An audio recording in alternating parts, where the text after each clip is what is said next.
c'est donc venu le moment de remettre les prix les différents prix que remet la Fondation du Rhin. Et j'appelle maintenant, pour m'aider à les remettre, ainsi que Calix, qui ne me quitte surtout pas. Je suis considéré que je suis votre garde du corps. Merci. Un corps superbe. Et vous avez une oreillette à côté, comme à la télévision, qui vous souffle ce que vous devez dire. J'appelle mes amis, j'espère, toujours, depuis tant d'années, les professeurs Pierre Ronco et Pascal Houlier, qui vont être les... Qu'on applaudit particulièrement, chaleureusement. Qui vont vous expliquer tous ces prix qui vont être remis. Donc, je rappelle, Pierre, bonjour. Pascal, bonjour, que vous êtes, vous, président du conseil scientifique de la Fédération. Non, c'est l'inverse. C'est Pascal. Je joue Brigitte, là. Ça commençait bien, ça se termine mal, si je peux me permettre votre série de compliments.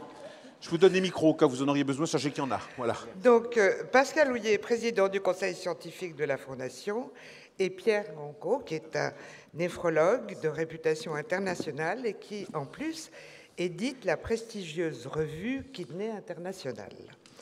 Donc, Pascal Houlier, qui est un physiologiste rénal de grand talent, va vous présenter avec Pierre les prix de recherche de la Fondation du Rhin pour l'année 2019.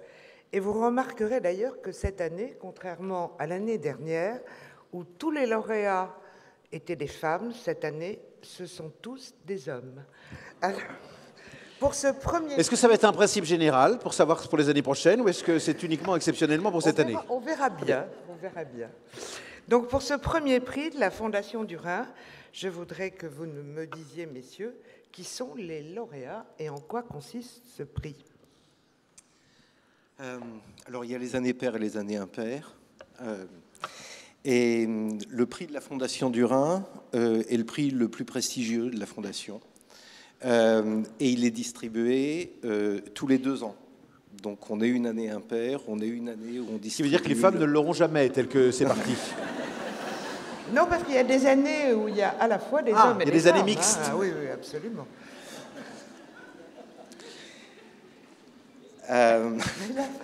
Excusez-moi, je vous ai perturbé. Non, mais parce que je suis le raisonnement un petit peu difficile d'enchaîner après une remarque comme celle-là. Alors, donc, le prix prestigieux, le prix de la Fondation du Rhin, remis tous les 2 ans. Voilà. Mais j'apprécie l'enchaînement.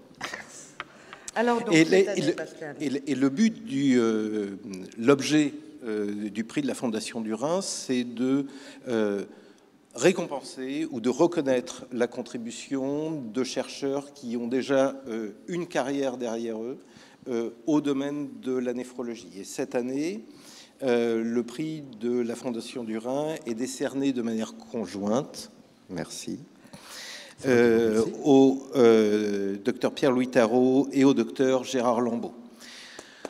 On peut les applaudir et on les attend sur scène. Et pour leur remettre leur prix, je demande également à Madame la Ministre et à Michel Chevalet, que je n'ai pas repéré dans la salle, de monter sur scène. Jamais Michel n'est pas là. Nous avons ce sosie officiel dans la salle qui remettra en lieu et place. Le professeur Combe et son sosie officiel. Bonsoir. Bonsoir. Madame la Ministre. Michel Chevalet avait un sosie officiel. Surtout un sosie officiel qui ne ressemble pas du tout, on est d'accord. Là, clairement, regardez. Voilà. Oh, Michel Chevalet. La ressemblance n'est effectivement pas... Un deuxième Michel Chevalet. Donc c'est Monsieur le Président de la Fondation depuis quelques semaines qui vient aux côtés de Madame la Ministre. Alors peut-être... Président. Et où allez bien sont nos lauréats? Où sont nos lauréats? Alors où est-ce qu'on en est? Parce que là il y a eu un petit flot, des choses de... Alors, qui est qui? Bonjour. Bonjour. Je ne sais pas si tout le monde a été présenté, car il va bientôt y avoir clair. plus de monde sur la scène que dans la salle, mais... Voilà. Est-ce que Brigitte, vous pouvez décliner peut-être vos noms et prénoms et identités qu'on sache qui est qui parce que... Alors, bonjour, par exemple, vous êtes qui? On nous a parlé de 2 professeurs. Là, il me semble que... Je pense qu'on peut peut-être demander au professeur Houlier de nous Mais quelle dire merveilleuse idée! quelques mots sur l'un et l'autre, et peut-être après également. Je vais essayer de me raccrocher à ce que je peux. Au pupitre, par exemple, ou à vos notes. Parce que j'ai un petit peu perdu le fil. Alors, rassurez-vous, nous sommes en train de remettre professeur, les prix de la Fondation professeur, du Rhin. vous n'êtes pas le seul. J'ai ici sous les yeux ce qu'on appelle un conducteur qui est totalement hors de propos. Donc nous improvisons. Normalement, nous devions avoir 2 professeurs sur la scène. Il me il y en a semble, à 2. moins que... Il y en a 2. Ah ben alors voilà. Non, Est-ce mais que vous êtes venu avec vos 2 diplômes médecins pour sur la vérifier? scène. Oui. Bien. Professeur, nous vous écoutons. C'est ce qu'on appelle une sortie de route, c'est ça. Personne n'est là pour verbaliser, on va donc reprendre le chemin. Quand on perd le conducteur. Je voulais juste introduire les 2 lauréats en disant rapidement quelques mots pour ceux qui ne sont pas médecins. On dit souvent que le rôle du rein, c'est de filtrer le sang, et puis on s'arrête là. Alors, en fait, le rein, il fait beaucoup plus que ça, mais il fait ça aussi. Et les 2 lauréats travaillent sur cette partie du rein qui filtre le sang, et pas tellement sur ce qui se passe après. Et puisque tout commence par là, dès que cette partie dysfonctionne, on peut arriver assez rapidement à des situations préoccupantes, sévères, voire catastrophiques. Alors je voudrais dire quelques mots d'introduction pour Pierre-Louis Tarot, parce que Pierre-Louis Tarot, manifestement, aime les situations catastrophiques, parce qu'il s'intéresse aux formes les plus catastrophiques de cette atteinte des filtres, mais pas seulement à la manière dont la catastrophe survient, mais aussi à la manière dont on pourrait essayer de réparer les catastrophes. Et pour l'ensemble de ce qu'il a fait, il est cette année lauréat du prix de la Fondation du Rhin. Bravo. Je récupère ça. Vous êtes manifestement Pierre-Louis Tarot, puisque c'est votre photo qui est là, voilà, et que c'est écrit dessus. Pas forcément, je ne suis pas sûr. Alors, Madame la Ministre remet le prix. C'est un cours d'improvisation. J'ai le grand honneur de vous remettre, Monsieur le Professeur Pierre-Louis Tarot, ce prix de la Fondation du Rhin, avec toutes mes chaleureuses félicitations. Bravo.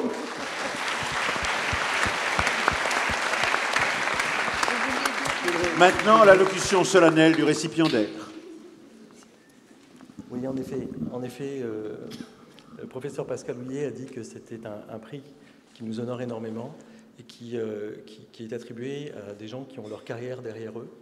Je voulais dire que c'est un couronnement, et je voulais surtout vous dire comme nous sommes touchés et comme votre don, votre effort, votre engagement collectif est vraiment aussi une fondation pour nous, pour continuer. Comme vous avez entendu la Carminata Latina tout à l'heure, qui vous donne envie d'écouter, d'entendre, de donner. Et notre équipe est vraiment encouragée. Il y a tous les jeunes qui regarderont ce prix dans le laboratoire, qui seront extrêmement enthousiastes encore plus grâce à vous. Merci beaucoup. Bravo. Alors Pascal, deuxième lauréat. Et Pierre? Alors le deuxième lauréat, si on peut avoir la diapositive, est Gérard Lambeau. Gérard Lambeau est un biochimiste. Il est directeur de recherche au CNRS. Il s'est converti à la médecine, à la recherche médicale dans un second temps. Et il a contribué à une découverte majeure qui est celle des antigènes qui sont impliqués dans une maladie rénale, celle du filtre dont a parlé Pascal Houillet. Filtre qui est attaqué par des anticorps, et il en résulte une fuite d'albumine dans les urines et un grand état de fatigue et des complications redoutables. Ce qui est tout à fait remarquable, c'est que cette découverte a un impact clinique majeur, puisque moins de 2 ans après la publication de l'antigène en question, PLA2R, peu importe, un test diagnostique a été mis au point qui permet à des milliers de patients de ne plus avoir besoin d'une biopsie rénale pour le diagnostic. Et ce test permet également d'adapter le traitement immunosuppresseur en fonction de l'activité immunologique, de la présence ou de l'absence de ces anticorps, et en l'occurrence de leur disparition, et donc d'économiser les complications infectieuses des traitements immunosuppresseurs. C'est vraiment tout à fait remarquable, et je passe sur le reste. Monsieur le Président, il est temps de remettre son diplôme à ce brillant lauréat. Donc en tant que sosie de Michel Chevalet mais surtout président de la Fondation du Rhin. Je suis très heureux de vous remettre ce prix, de remettre ce prix à Gérard Lambeau. Donc, quand on a Gérard Lambeau et Pierre Ranco sur la scène, vous avez à peu près les leaders de la recherche dans cette maladie au plan mondial. Une maladie où finalement vous avez fait faire des avancées décisives. C'était une quête de 50 ans pour les néphrologues. Et vous l'avez trouvé en France avec le développement d'une belle école d'immunologie à Nice. Donc bravo et merci beaucoup. Merci beaucoup.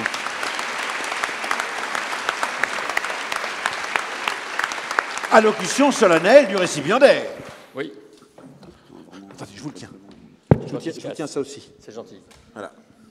Alors, parfois je peux être bavard. Donc j'ai écrit en fait un petit discours pour que ce soit concis, si possible. Est-ce que je peux? Oui, c'est-à-dire qu'au bout de 10 minutes, on vous interrompra, voilà. Ne vous étonnez pas. Vous êtes le timer. Je taille. Monsieur loyal, c'est bien ça. Top départ, je ne suis pas toujours loyal, méfiez-vous. Alors, j'ai écrit un petit discours qui est, Monsieur le Président, cher Pierre, chers collègues, chers amis, c'est un grand honneur d'avoir ce prix de la Fondation du Rhin, surtout pour un biochimiste, un chercheur fondamental comme moi. Ce prix est la reconnaissance d'un travail engagé depuis de nombreuses années dans notre laboratoire. Ça fait en fait 30 ans que j'ai trouvé cette protéine PLA2R. Et en fait, je tiens d'abord à remercier mes pairs de mon laboratoire qui sont Michel Lazinski, qui a été mon mentor. Certains connaissent Michel Lazinski, je pense. Et puis Jacques Baranin qui m'a guidé au quotidien pendant ma thèse.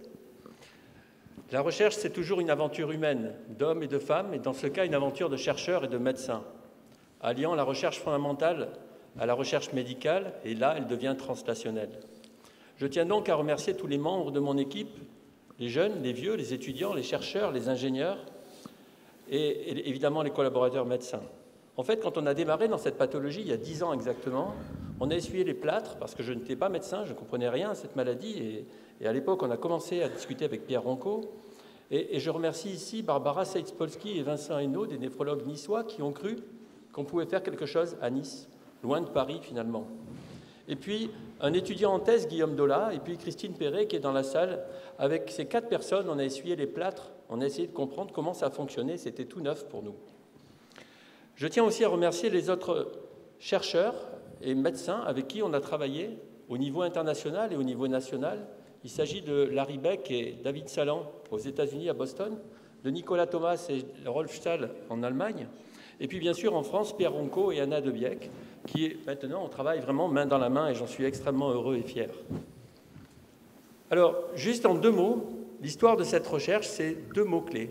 C'est PLA2R et c'est cette maladie rénale qu'on appelle la glomérulonéphrite extramembraneuse. Je ne suis pas médecin, je suis devenu chercheur au CNRS parce que je voulais comprendre comment ça marche, comme dirait Michel Chevalet.